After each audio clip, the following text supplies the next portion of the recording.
Hello YouTube, this is Morgan, Airspeed Prime here on my next Airspeed's Avatar Rewatch video. This one's going to be for Book 3 Fire, Episode 13, The Firebending Masters. This one's animated by Moy Animation, and it's a really good episode. You probably know, if you've been following my channel for any length of time, that I'm really into the lore of Avatar, basically the world building details that episodes can bring, and this is a really heavy lore episode. It's a weird one though, because it's a very, I think, isolated lore episode in that it obviously links in quite heavily to Firebender stuff and Fire Nation stuff to a degree, but it's very much to itself. It doesn't actually intertwine all that much as you would think with Fire Nation history. It's really weird. I'll get to explaining some of the details and why I think that as we go through the episode, but either way, really solid episode as we learn stuff about the dragons. We obviously get really cool stuff because it is it's Aang and Zuko's field trip, so it's our time to really get to see what their dynamic is now that they're friends. And what I like so much about this episode is that they're, for the most part, between them, there's no real issue. There's no we have to break the ice between these two. They more or less kind of just get each other from the start. That Zuko is a little bit frustrated by kind of Aang's kind of goofy, fun-loving attitude, whereas Aang is a little bit taken aback by Zuko kind of being a bit a bit of a hothead, a bit overly emotional at times, and maybe not being as cautious as Aang. And they just play off that dynamic really well over the course of the episode, of them kind of both acknowledging kind of how similar they are in some ways, but also that there is that key difference of one being Aang being quite timid compared to Zuko, who's a bit more kind of out there. But for the most part, it shows that they do just get on straight away, that there isn't that awkwardness like there perhaps is with Sokka and Zuko maybe initially, or the kind of barrier to get through with Katara and Zuko. It's just once they're friends, they just kind of are friends, and that Aang is just being himself around Zuko, making the same jokes like Sifu Hotman, and being aware of oh, this is who Zuko is, and Zuko realizing that about Aang, while also I suppose getting towards the point where Zuko compliments Aang towards the end of the episode by saying, you're a talented kid, you're gonna get this, and I suppose Aang acknowledging kind of how powerful Zuko is and giving him some respect as his teacher as well. So definitely a strong character episode for both of them, because obviously the basis for this episode is that Zuko starts to train Aang in firebending, but realizes that he himself is actually struggling with his own firebending. That they quickly figure out, of course, that it's kind of that Zuko right now doesn't really have a drive. Before, it was kind of anger, and his goal was really clear. It was capture the Avatar, restore his honor. Now, even though he kind of knows what he's about, he is struggling with kind of how to harness that, because I suppose of how he views fire, and he doesn't have that philosophical understanding of firebending like other characters do. So it's Aang and Zuko both learning about firebending from kind of different perspectives. Aang as a complete beginner who has to get through the I'm afraid of fire kind of type thing, and then Zuko gaining this extra understanding, which I think Iroh has definitely alluded to with him, and just applying that with kind of who Zuko is at this point. So they go off on their field trip together, which is fun, and it's obviously they choose where to go based off a really fascinating conversation towards the start of the episode, where Toph actually leads the conversation for the most part by basically saying, okay, if you're struggling with the core of what your bending is, you kind of need to go back to the original source. For earthbending, for me, it's the Badger Moles. They taught me how to earthbend, and we get a really nice, short but very well executed Toph flashback, where we see her basically following Badger Moles around underground in the tunnel, and her basically learning, obviously, how did the Badger Moles teach her? So it's kind of her just learning kind of by example from them how to apply her bending in a specific way like they do, all being blind, so you have that connection. And you can see immediately she begins to develop a very kind of rooted to the ground style, and very similar to them, and that's just a really nice little thing to add in. And Aang makes the comment, of course, about, Sky Bison being the original airbenders, and I love how he just looks over at Appa, who's kind of eating hay off in the distance, and he's just like, "Hey buddy, you're gonna give me a lesson someday?" And Appa's just like, just does that kind of little roar as if he's kind of saying, "Sure." So I think that's just a kind of a fun little thing, and that's when Zuko gets into the idea of like, okay, Sozin and Roku had dragons in the past, but they're not actually around anymore. They're extinct as far as anyone's concerned. And he reveals really interestingly that Iroh apparently was the one to, defeat the last one. That part of Fire Nation history, as a kind of idea that Sozin introduced, was that if a firebender ever defeated a dragon by fighting it, they would gain the title of dragon, because it would prove how strong their firebending is, that a human firebender was able to defeat, a animal that represents the kind of origin of firebending in a dragon. So that's a really unique kind of part of history, just the fact that Sozin had his own dragon and kind of seemingly turned on them. And, obviously it's just speculation, but I assume that part of that perhaps came into play because I knowing how, I suppose, spiritual and important of an animal dragons are, I couldn't believe that dragons would be in any way willing to accept what Sozin kind of did to the air nomads, and potentially, obviously, must have killed off a bunch of sky bison. And, obviously, maybe it's a bit of a stretch to kind of assume that all the kind of origin animals kind of have a connection with each other, but, what Sozin did in the end, and in how willing he was to wipe things out, you could assume that perhaps the dragons would perhaps turn on the Fire Nation to a degree, and he'd want them wiped out, so why not make a bit of honor kind of hunting out of them. So that was really interesting. And, getting into, I suppose, the Sun Warrior stuff, because that's where the episode takes place, I think for me, from a lore perspective, they're really difficult to really place exact details on, because everything they say about them is like, thousands of years ago this happened, thousands of years ago this happened, and they don't give any sense of like what that actually means, because at least with Wan, which is like, as far as we're aware, like the furthest back we ever really go, it's 10,000 years, and they say that exactly, that it is 10,000 years to the day, basically. But here they just say thousands of years thousands of years ago they died off, as well as the fact that thousands of years ago the dragons gave humans the first fire, and they've kept it going for all those thousands of years, but we don't know how long that is. The only way to properly place any sort of a timeline on the Ancient Sun Warriors is just the fact that they are more so than being related to Fire Nation history, they are related to firebending history, because their culture is so entwined with the dragons and the sun and being firebenders that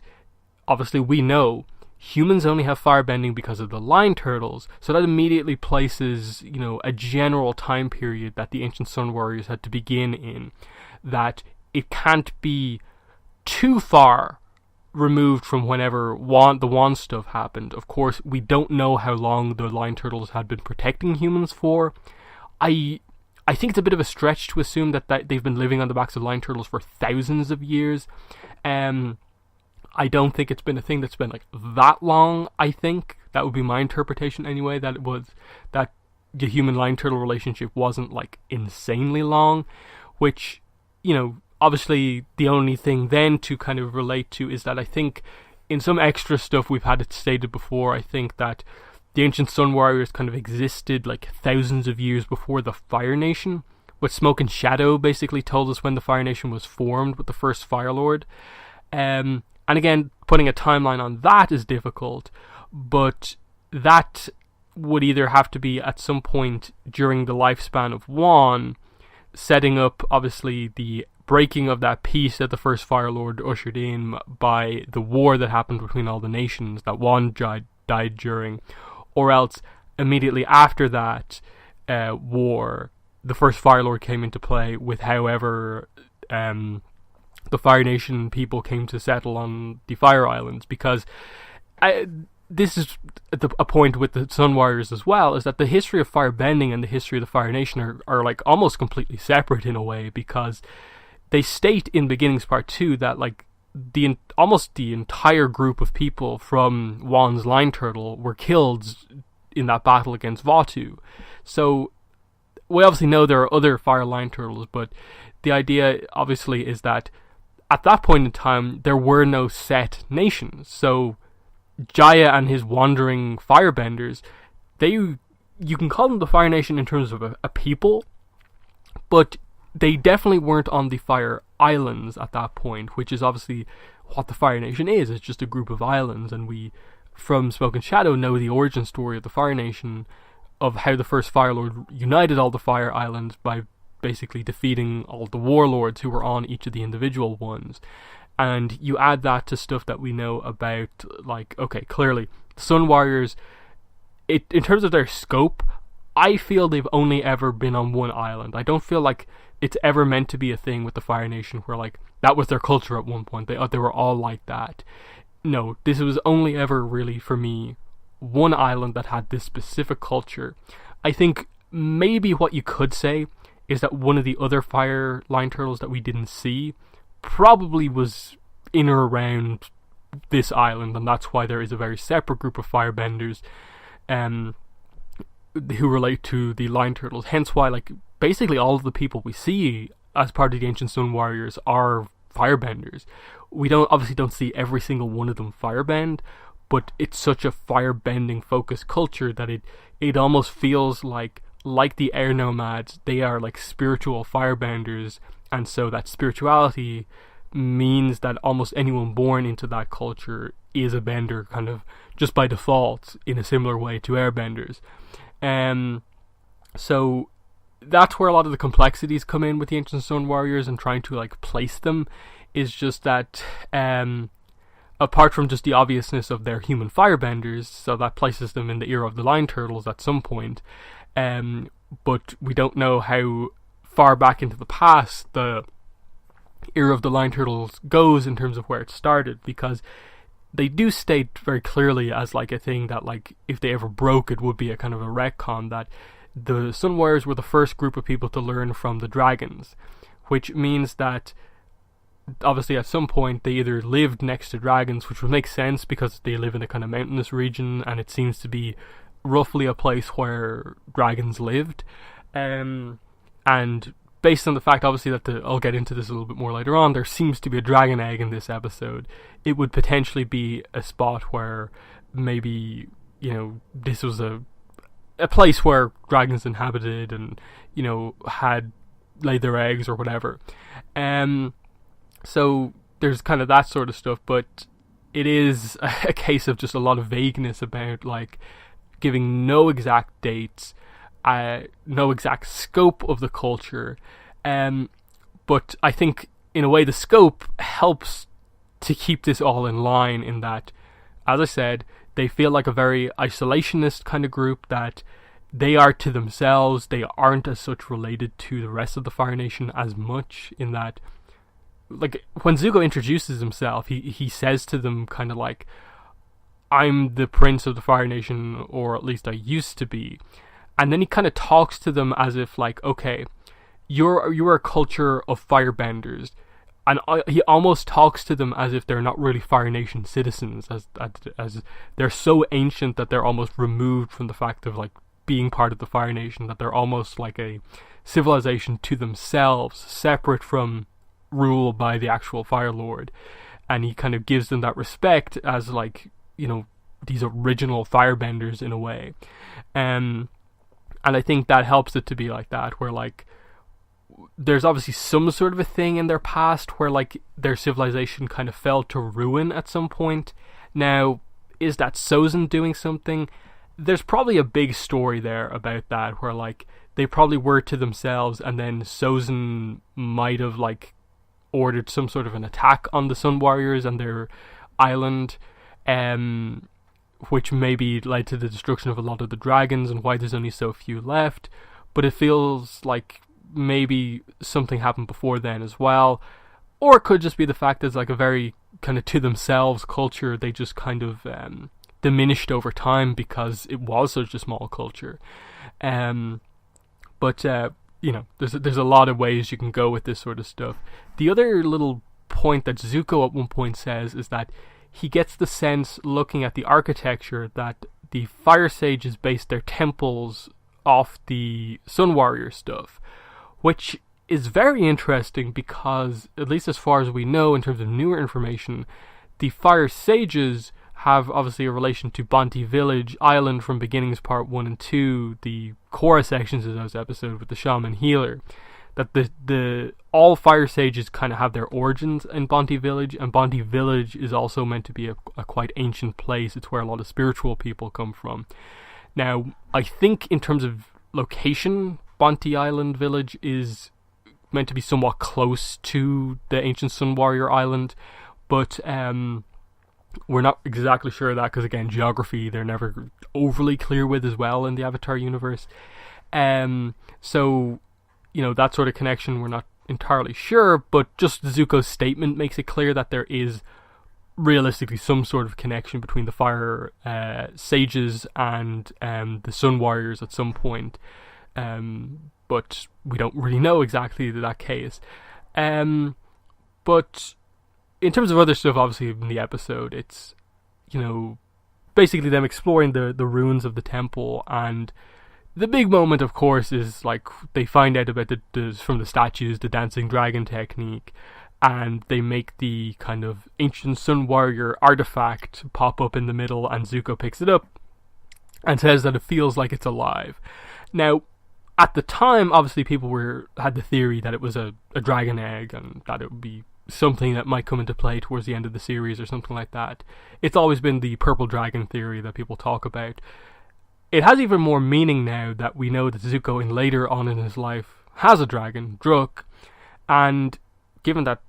the Sun Warriors who would know the most about dragons state that, like, Ran and Shaw are, like, two of the last dragons, there being a dragon egg in their possession doesn't exactly seem like too big of a stretch. So it feels like it's one of the most obvious, like, setups for, like, a big thing in the series, that Zuko picks up the dragon egg, maybe it's some sort of a connection, and it would make sense that Zuko is allowed to, you know, have this new dragon as his kind of pet to bring back some of the ancient ways of human relationships with dragons. When exactly this happens, when the egg hatches, we're not sure. Why does it seem like it's not really a egg? It looks like it's almost like an egg, maybe encased in gold, but that's just us not knowing about how, like, dragons are born. Maybe there's some weird thing about, like, they have to be, like, you know, before they hatch under, like, extreme pressure, so they encased it into something. We're not really sure, but that's just kind of random speculation about that. But it is interesting that they make it a somewhat interesting point in the episode, and the Sun Warriors, like, treat it like their most precious artifact, and they don't really seem like a culture that, like, cares massively for like, things. So it would probably make sense that the one thing they do care about is, like, the egg of a dragon, which they, like, respect so much. Well, I suppose next, really, the key thing is, like, they're found by the Sun Warrior chief and so on, and they have to bring a bit of the eternal fire up the mountain to the Masters, who they don't reveal until they actually come out that they're dragons. So I thought that was quite fun, which also leads to the really cool character moment for Aang and Zuko of, like, the Sun Warrior chief hands them a bit of the fire, and it's, as he explains it to them, like, our philosophy is basically, you know, firebending is that if you don't put enough heat into the fire, it'll just go out, which you don't want, as he looks at Aang. And then he gives the piece to Zuko and says, but if you put too much in, it'll go out of control, representing, you know, personalities, that Aang is very timid with fire, so he's probably at risk of having it go out that way, whereas Zuko is a bit overly emotional, at risk of blowing up. He could make the fire go out of control, and that's the difference between the two of them. And what they're going to have to learn, of course, is, you know, they ultimately both learn the same thing, but, you know, have it change their view on fire in kind of very different ways, of, like, Aang realizing that, like, as much as, yes, you have to have control over it and respect it, that it is this kind of living thing. You can kind of have a control over it because you can sense that it's alive. And it's a similar thing for Zuko of, like, in his switch now to the good side, he understands this sort of stuff much better now. But the scene with the dragons is so good, how they incorporate the dancing dragon back into it, and the scene when the dragons do their firebending, I think, is just such a nicely animated scene, with it just being this pure demonstration of like, this is firebending for control, to demonstrate kind of like beauty in a way, and not to hurt anyone, that they can basically have a spiraling cyclone of fire, but be in such control over it that they can make sure that whoever's inside it doesn't get burned, and they won't go out of control, while still making it look really nice with all these different colors. And it's just this thing of like, I'd love to see someone do like purple fire, green fire, stuff like that we see here, and see is that even possible, and what that means. Do the colors mean anything more than just adding a bit of like extra artifacts to their abilities? But the learning from this is obviously that, you know, fire is life, fire is energy. That's the true way to really think about it. That in a way it's the only, as sort of Zhang Zhang actually says in his episode, you know, it's the only element that kind of is alive, that kind of, if you leave it on its own, does stuff on its own, and that like water just stays there if you leave it there, earth just stays there, and then the wind is just there as well for the most part, air. But fire is just like this, it is this living thing, so what's the interpretation of it rather than just destruction and, you know, negative connotations, is that no, it's life and energy, and how that relates to like the breath of fire, energy in the body, the stomach, and all this sort of stuff. It's really well executed in terms of what they learn, and they now have a specific, you know, technique of how they actually do it, the dancing dragon. And we see by the end of the episode that they can both do pretty powerful fire blasts, and they're both now in a good position with what they understand about firebending to actually have Aang's training go very smoothly from here on out to become a master firebender going into like the final battles. So very, very effective episode, and then I think by the end of this episode you see him a little bit more incorporated into the group. I think even earlier on in the episode you see some like teasing, you know, Katara's a little bit cruel with the, you know, laughing because he says he kind of doesn't have his firebending anymore, but you know, the group being willing to joke around a bit more with Zuko now, and Zuko kind of accepting the kind of banter within the group, while, you know, still having the dynamic of him being the one who maybe acts a little bit overly annoyed by maybe some of these jokes. But I love the bit at the end where he kind of realizes that, like, you know, he's trying to make the technique seem more serious than it actually is, and then they're like, what's the name of this technique? And he's like, oh, the dancing dragon, and he just realizes that, yeah, it's a pretty stupid name. It is exactly what you say, what it is. So yeah, really, really interesting episode. It's one of the few episodes in like in the franchise where you go back to it and there's a lot of mystery to the episode. There's so much to like think about with this one in terms of like, why the Ancient Stone Warriors are so interesting. How do they fit into everything? The whole Iroh stuff of like, he lied about defeating a dragon to kind of gain the title of Dragon of the West, but in doing so like saved the dragons in a way, but he also was chosen to be worthy by the dragons, so that's in a way represents why he's so powerful and has the amazing grasp on firebending that he does have. But it also doesn't explain when in his life did he do this. Was this ages ago, like prior to, you know, if I don't burn it to the ground first Iroh, or is this after the death of Liu Ten and he came here and learned this stuff? That's what I'm not sure about. Obviously, when I've discussed Iroh recently, it's been my interpretation that Iroh's always kind of been a, you know, good person, in the sense of like, he's always had this kind of spiritual side to him. He's always been more like open to the other nations, and the death of Liu Ten wasn't this I think be all end all changing moment for Iroh. It changed him for sure, but it didn't change him, I think, as much as maybe we thought in the past. But they could still go whatever way they want with it. And this is just another one of those moments about, I'd love to know when exactly this happened. Was it always just a case of like, he's so powerful because he learned very early on in life the truth of firebending from the Sun Warriors and met with the dragons when he did, or was it later on? I suppose given that when he had the title, it would have to have probably been like before, so he probably had this title in or around the time of like those flashbacks where we see him kind of in his more kind of like cruel, the way he's talking about Ba Sing Se just prior to the death of Liu Ten. So it probably was an earlier on in his life thing, suggesting that he's probably been a member of the White Lotus, and a lot of the stuff that is in his past that is like referenced stuff, like he's done this and this, he did prior to the series. So it probably is just maybe the spirit world journey, that is stuff that happened afterwards, but it just makes that, give us that Iroh's backstory all the more meaningful and kind of a thing that we have to get at some point. But yeah, before I start going over points again and again, there are my thoughts on this episode. In the comments, let me know what your thoughts are, especially on this one. I really want to know what your thoughts are on like going back to rewatch this episode and look at the Sun Warrior stuff for just how interesting from a lore perspective it is. What are your thoughts on that? But yeah, that's been the video. Thanks for watching, and bye.